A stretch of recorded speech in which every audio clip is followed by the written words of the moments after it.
Boxing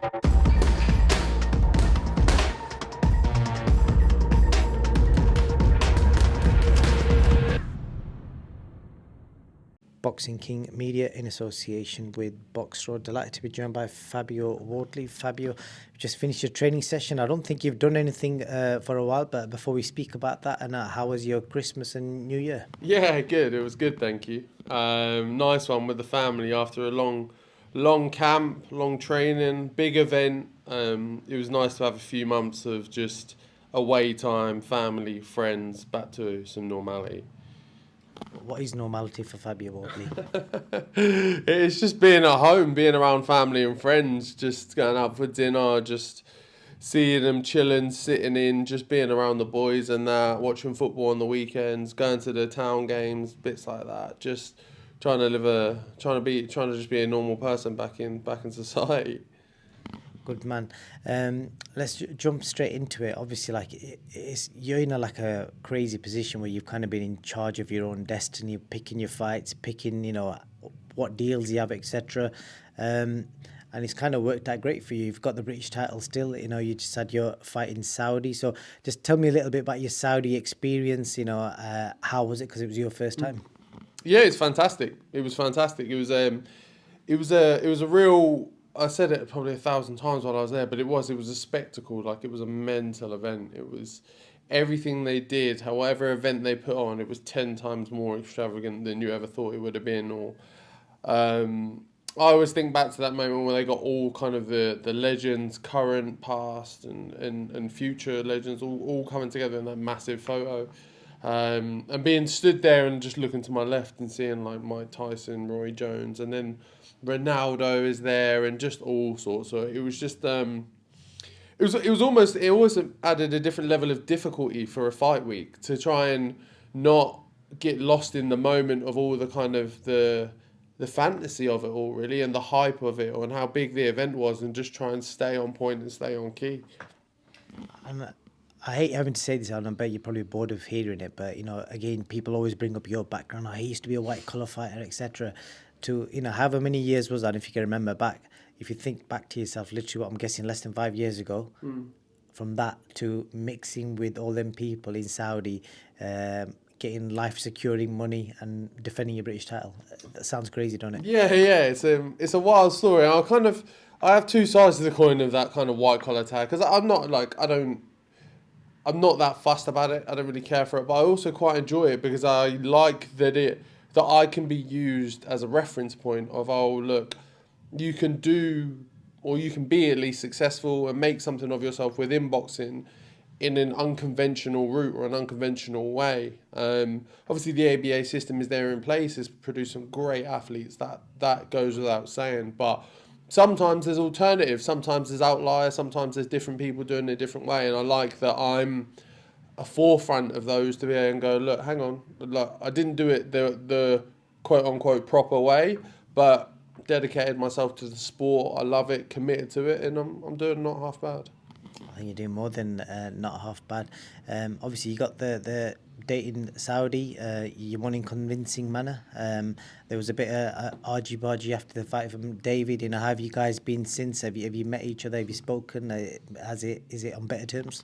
No, there's been nothing since. We haven't spoke or nothing. There was no need to. I said before in the build-up. I said once the fight's done, there's no reason on my part to. That chapter, that section of my life is very much closed, gone. We're moving forward. I won the fight. I've got a lot more prospects and a lot of bigger things to come for me. A lot of people don't know the injury that you got from that incident that happened in the build-up.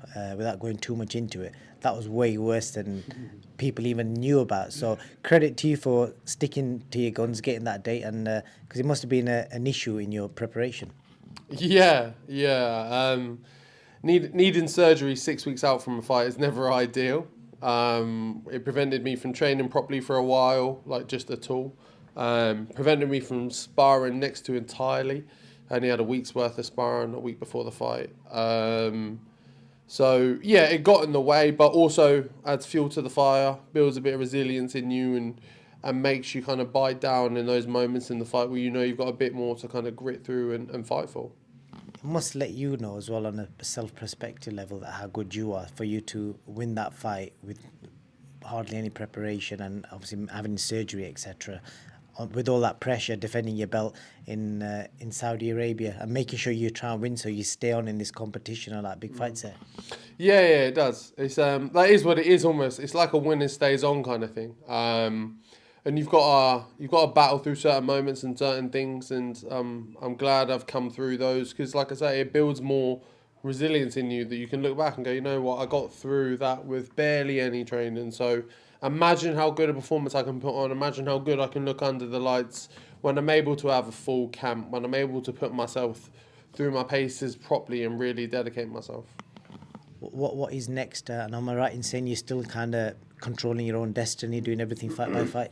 Yeah, still in control of myself.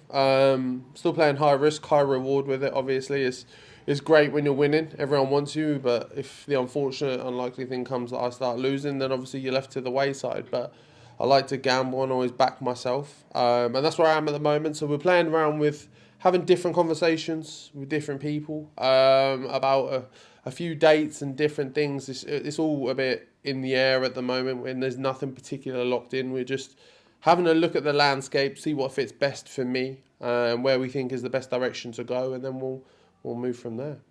So promotion-wise, if Eddie Hearn, Frank Warren, Bob Arum, anybody came with the best offer or like you said, the best risk and the best reward, that's the way you're going. Yeah, of course. And I spoke to Ed a few weeks ago. I've been having discussions with Frank and George as well. So I chat to everyone. Like there's no one that I wouldn't work with or wouldn't do anything with. All I want to do is be. I want to be in the big fights on the big shows and part of big occasions. That's all. So whoever's able to provide those for me and put those things together and put me in the right fights, then I'm more than happy to side with them. People will be wondering, how do you kind of keep good relations with everyone? Because let's say if I'm Eddie Hearn, for example, I don't want you for a fight. I want you to commit to me so I can invest in you and spend money on you. And then obviously you're sat there like, it's like if it was a boyfriend-girlfriend situation, it's only one date. Yeah, It's a bad analogy, but you get what I'm No, saying. I get exactly what you mean. You're not committing. I think again the same way I Like think a it would, Tinder date. Yeah. I think the same way it would work in a relationship is just honesty. Is to say, look, this is not. There's a lot of falsehoods in boxing. There's a lot of people that lie or say things 1 minute and then act the next, and however, and that's definitely not how I carry myself. I'm very plain with people. They know my intentions. They know what I want. So I say, look, this is how I would like things to be for me. If you can fit to this, great. We can work in these parameters around these circumstances. That works perfectly. If not, no hard feelings. You do you, I'll do me. We'll crack on and maybe we'll meet further down the line and then we'll align and things will come and work again for us. Maybe not. But I think honesty is always the best policy and just being plain and upfront with people about how you wanna move with yourself in your career. I was just thinking in my head as he was talking, it sounds like a one-night stand. Yeah. Look, I don't want much from you. We'll have a great night together, but after that's done, I'm off. I'll see you later. Yeah, that's pretty much it. But that's just for quite a bad analogy. But just to wrap up, am I right in saying you're basically speaking to everyone and you're going to go in the direction that you feel is best for you? Always. I'm always going to look after number one. I think, especially in this game, as dangerous as this game is, as cutthroat as this game is, I have to prioritise myself. And I know other fighters that do the same. I know all the promoters out there would want to look after themselves as well. They're not trying to do anyone or do each other any favours. Everyone's trying to look after themselves. So all I'm doing is playing the same game as everyone else. But I think, again, as long as you're playing up front and genuine with people, people are fine with you to move that way. And the last thing I want to speak to you about, obviously you fought in Saudi recently, so you will have got paid handsomely. How many people have asked you about, how was the experience? How much did you get paid? Because it seems to be like the common thing. Everyone's just focused on what are these guys getting paid over there? Yeah, the money side of it is definitely a large part of the conversation. And don't get me wrong, we're prize fighters at the end of the day. So it's always good to get paid well for your job. But yeah, it's been a very consistent question amongst people. And look, everyone knows the Saudis pay well. They know they look after you out there. The hospitality is great. The way they treat you and the way they look after you, all of it is second to none. So yeah, I'd be more than happy to go back out there. Have you treated yourself to anything? A bunch of holidays. Aside from that, nothing too extravagant. I've not done anything big or done anything mad. I've just time, memories with friends and family and stuff, and just going away and doing things and having trips and stuff. That's the main thing. Aside from that, no, I haven't bought a mad new car or done anything like that. It's not really my style. It's not really my thing. I was playing around with getting a watch, but I decided against it. Decided to be a bit sensible and do something a bit more proper and invest your money and sit it in the right places. Good stuff, Fabio. It's always a pleasure speaking to you. Any last words before I let you go?